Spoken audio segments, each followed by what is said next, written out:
Hello and welcome to Business Live. It's a mixed bag of business activities across the country right here on your favorite channel, Joy News. My name is Emmanuel Abuaji Riafe. Coming up in today's edition, the Executive Council of the Chamber of Petroleum Consumers Ghana, COPEC, raises questions about usage of proceeds of the TOR debt recovery and energy sector levies imposed on petroleum products.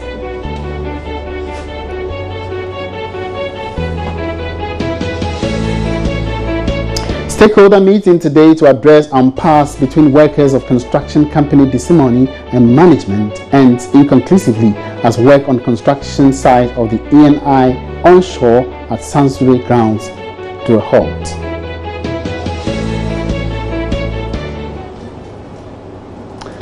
And pharmaceutical firm Danex says it expects to completely take over Ayatun Drugs by October this year, as it announces its intention to acquire more than 50% stake in the company. Well, these are the headlines we're working with tonight. Of course, you can get interactive with us by tweeting at Joy Business GH is our handle. By Facebook, Enjoy Business is the page. And of course, for more business news, log on to myjoyonline/business. We'll be right back after this. Don't go away.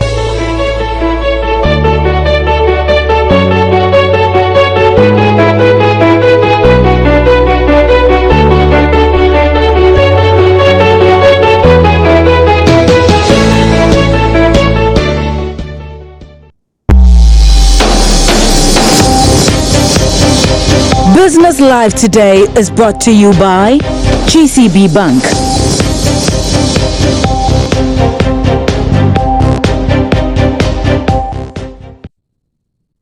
Thank you very much for staying. Welcome back to Business Live. Now, very first story. The Executive Council of the Chamber of Petroleum Consumers Ghana, COPEC, are raising questions about which institutions are benefiting from taxes imposed on petroleum products. The new Energy Sector Levy Act, passed in 2015, imposed 7 taxes on petroleum products at the pump, including VAT. The COPEC Council, which includes the Industrial and Commercial Workers Union, ICU, Association of Ghana Industries, AGI, and Ghana Private Roads Transport Union, among others, wants government to explain how the VAT proceeds are being applied. It has therefore passed a resolution inviting the National Petroleum Authority, the downstream regulator of the industry, to clarify the usage of energy sector levy as well as the long outstanding TOR debt levy. The Chamber, Duncan Amwa, the Executive Director of the Chamber is Duncan Amwa. We've had a couple of issues with the way and manner levies and taxes on petroleum is actually handled and dispersed in the country. If you recall, some 10-12 years ago, a TOR levy was actually introduced with a view to getting rid of whatever debt that had accrued in the chain. Obviously, I would have expected that within 5 years, we would have been able to clear and get done and over with. But as we speak today, you wake up one morning for around 350 million. You hear 450. The latest report we're getting is that it's hovering around 950 million. So we continue to pay per liter of consumption. One will be asking, exactly what are we paying these monies for? Are they being put to the very use that Parliament has whatever laws for these taxes to be collected? Clearly, it doesn't look they are being disbursed the way and manner that we set out to collect these taxes and utilize them. As we speak, if you took the TOR debt alone, per our calculations, we could be hitting over 104 million Ghana cedis per daily consumption and collection as far as the APESWA per liter is concerned. But you ask how come the debt rather keeps going up at a time when we are still paying and we've done some 12 years payments. Again, we go to the energy sector levies, what they term legacy debt. Today we are asking how much of the legacy debt exists and how much has been collected so far, how much has been paid, and how much are we left to pay. Now moving on, building construction works at the offshore West Cape 3 Points oil project site in the Western region have been suspended for at least 2 days. This is to enable stakeholder deliberations over wage concerns raised by the workers of the construction firm Desimony Limited, contracted by the oil exploration company ENI for site preparation. Meanwhile, a stakeholder meeting involving representatives of Desimony, ENI and TUC workers, as well as some members of the community, ended inconclusively. The about 150 workers embarked on a demonstration on Monday with some local community members over a breach of contract by Desimony. The workers have vowed to continue laying down their tools until their concerns are addressed. Now we have on the line chairman of the local Building and Construction Workers Union of Desimony Limited, Michael Moke, to tell us why this particular meeting ended in a stalemate. Good evening and welcome to Business Live. Good evening, thank you. All right, so now tell us what happened at the meeting today. Well, we were in a meeting today with management from Desimony, a rep from Labor Department from this district, then Industrial Workers Union, chairman for the region, with a rep from the Chief and Elders, together with the TUC or local committee members. At the meeting, it comes to light that Desimony still insists that they can't work with the 24 workers they laid out, describing them to be stubborn, so they can't reinstate them. So that is their final take on. Or they can as well lay all of us off and re-engage us, which we oppose to. So at the meeting, management said they will go back and come on to us if there can be any change. But at the moment, that is what they are telling us. And from our side, we want the 24 persons to be reinstated. Then other issues relating to our working conditions can be discussed later. All right, so what exactly are you demanding apart from the reinstatement of the 24 workers? What conditions do you demand from management and what are they prepared to offer you? Well, as is the company from the local company that partnered Desimony in getting the contract also were engaged by Desimony to recruit workers for them. So this company, Unico company, also became the recruitment agency.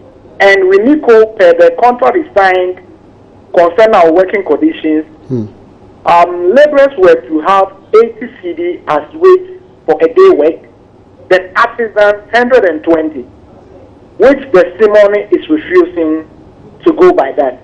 Instead, they are paying 20 CD for labor and 25 for artisans. And graduates and so ever are taking between 800 and 1,200, which we think is a cheat and we can't buy to that. Now, was a contract signed between you, the Desimony workers, and ENI, or between workers and management of Desimony? You see, ENI gave the early work or the first phase of the contract to Desimony. Okay. And there was a company that partnered Desimony in winning that contract. So that company happens to be from our locality. So Desimony also asked the company to do the recruitment for him, which they did. So within the recruitment procedures, they signed an agreement on wages they are going to pay and salaries. But Desimony, after 3 weeks into work, came out with some documents for us to sign. When we questioned, they told us we have to go on 3 months probation, after which they will go by that document or that provision in that contract is signed. After that 3 months, we approached them, and this time round, they are refusing to know that recruitment company. So as it stands now, work has ground to a halt on the site. Yes, it is. All right, which means that the onshore project for the ENI is not actually going on now. Have you sought the views of the help of the Petroleum Commission on this? We wanted to start from here, then see how far the ceremony or the management give us a listing here, and maybe if what we are saying have some input or some impact, they can, per their capacity, address it. But as it is, we have 2 or so days to also listen to them. Based on their final decision on it, then we take it to the next level. All right. Thank you very much for your time, Michael Moke. Michael Moke, the chairman of the local union of Desimoni. Now, moving on, some indigenous commercial banks in the country say they will not have any challenge in meeting the new minimum capital requirement set by the Bank of Ghana. Joy Business is learning that the Bank of Ghana is planning to increase the minimum capital to about 300 million Ghana cedis. The action is being influenced by the weak financial positions of some banks and moves to reduce the increasing number of banks in the country.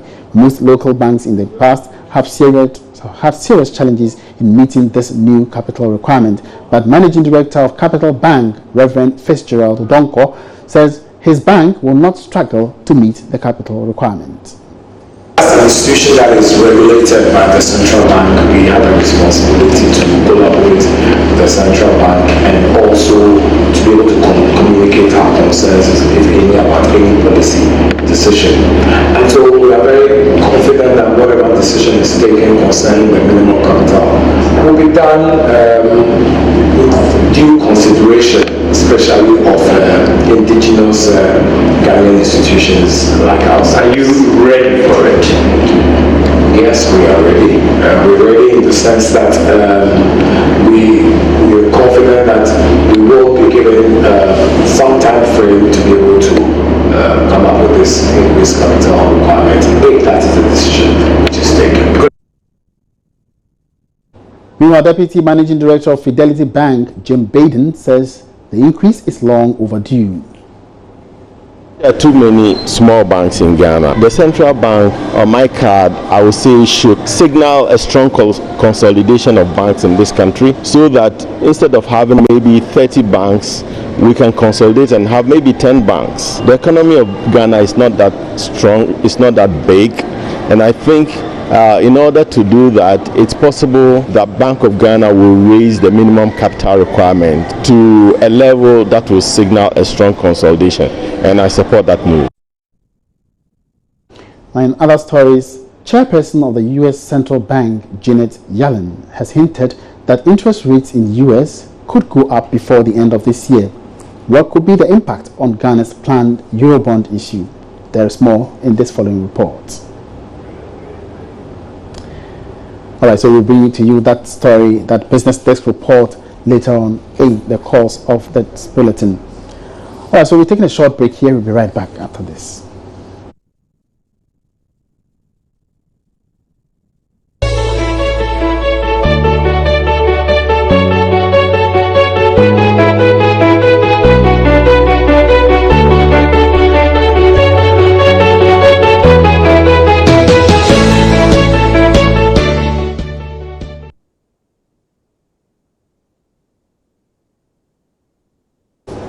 Welcome back. Thanks for staying. Now, in the city, owning cars and homes is often associated with affluence, but in coastal towns, it is about the number of canoes you own. Owning a canoe in coastal towns is a big deal and could cost you a fortune. And getting a canoe, an outboard motor, and fishing nets could cost you more than 100,000 Ghana cedis. Felix Akoyam was in one of such towns and tells the story of a booming canoe business in coastal towns and why canoes are becoming more expensive than cars. In this part of Ghana, owning a canoe is a big deal. A normal canoe can cost between 12,000 Ghana cedis and 40,000 Ghana cedis. And here, size matters.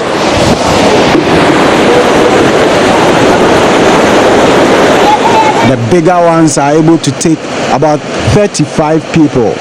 So being rich in the city is often associated with the number of cars you drive or own, and perhaps the number of homes you own. But along the coast here, it's not about the number of cars you drive, but it's about the number of canoes you own.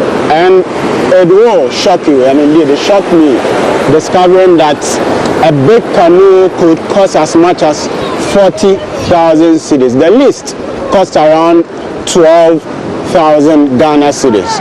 And so it's a big business here. The people here tell me affluence here along the coast is often associated with the number of canoes you own. Kofi Atta has been building canoes for more than a decade. Together with his colleagues, he's able to produce between 10 to 15 canoes in 8 weeks. And as Kofi explains to me, building canoes is a big business along the coast. 400 million, or be 500. 400 million. Oh, yes, serious. So, no, when you have some, we sell some for 40,000 and 50,000 cedis. I'm not joking. Even this small one you see costs 12,000. Getting funds for buying a canoe is all about management. On a big Casepa, be 400 million, be 500, be 450, be 430, be 350. But I'm talking away 300. Now, I'm going to tell you, fishermen almost casa. Oh, yes, can I say your management? You come together with others to buy it if you can't afford it alone. And there are other things like the net that you have to buy. By the time you are done, you would have spent not less than 100,000 cedis. Also, here board way. Now, see, this way you penny beam.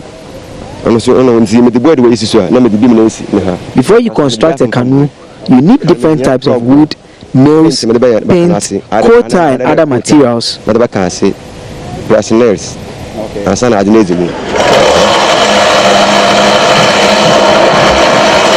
And for the chief fisherman of Mori, a canoe is worth more than a car these days. If you are having a fishing property, that is canoe, net, and outboard motor, including the cruise that you are having fishing property, it will cost you about 1.5 billion before you can get that. That's 150,000. Yeah, 150,000 Ghanaian cedis before you can have that set of property. Looking at the cost involved, certainly this is not a poor man's job at all. How can a poor man maybe build a house? If you are poor, you can't build a house. So if you are poor, you can't get, a canoe or maybe a property to own one. You can't get, yes. So the next time you visit a coastal town, you may not find many of the trendy cars on the road, but I bet you will find their own Toyotas and Hyundais on the high seas. Felix Akoyam, Mori. Obviously a lucrative business out there in the coastal communities. Now, U.S. Central Bank Chairperson Janet Yellen has hinted that interest rates in the United States could go up before the end of this year. What could be the impact on Ghana's planned Eurobond issue? There's more in this report. The chair of the U.S. Central Bank has indicated that the rate hike will happen because current developments on the U.S. market warrant a review in the interest rate, which is currently at about 0.5% after a recent review this year. Analysts are forecasting that the rate could go up by 0.25% by next month. For some economists, if the rate should go up, that could affect investor purchase and interest on the Eurobonds that the country is planning to issue when market conditions improve. This is because some investors may turn to the U.S. market because of better returns and security. However, some analysts have argued that looking at the rates that the country is offering on its bonds, a federal rate hike might have little impact on Ghana's Eurobonds.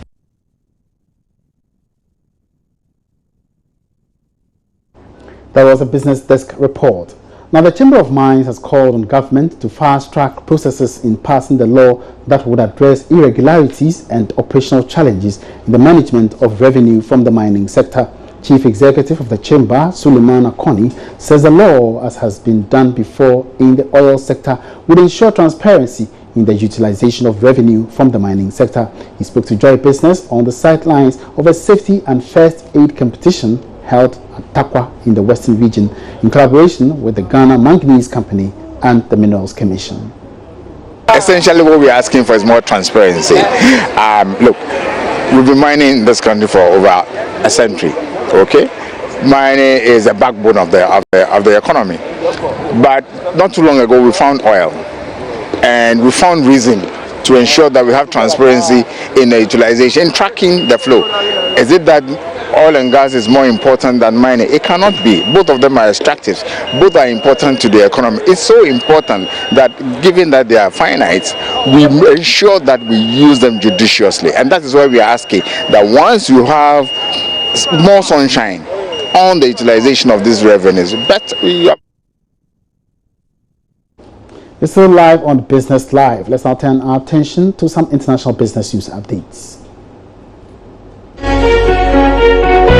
The day is brought to you by EcoBank, the Pan-African bank. Explaining to me that you're doing about 50-something% and it will be left at 20-something%. But when I also go through the statement, I see certain word he talks about the fact that it could be increased to like 70-something%. Will that help me out on this one? No, just to clarify the statement, we are acquiring 53.47% of Adcock shares in ITIN. What that means is that Adcock Ingram, the South African majority shareholders, are going to retain 25.1% in the business. So they're going to participate with us going forward once the deal is concluded. I see. So are there any plans to increase this current plan in terms of the number of shares, or you're going to stick to this till the end?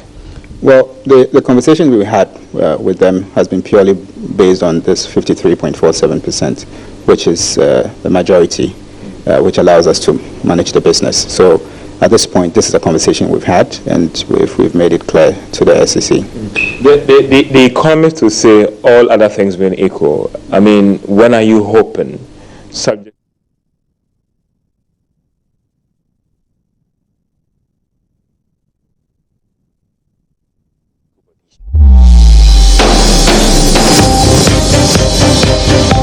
Interview of the day was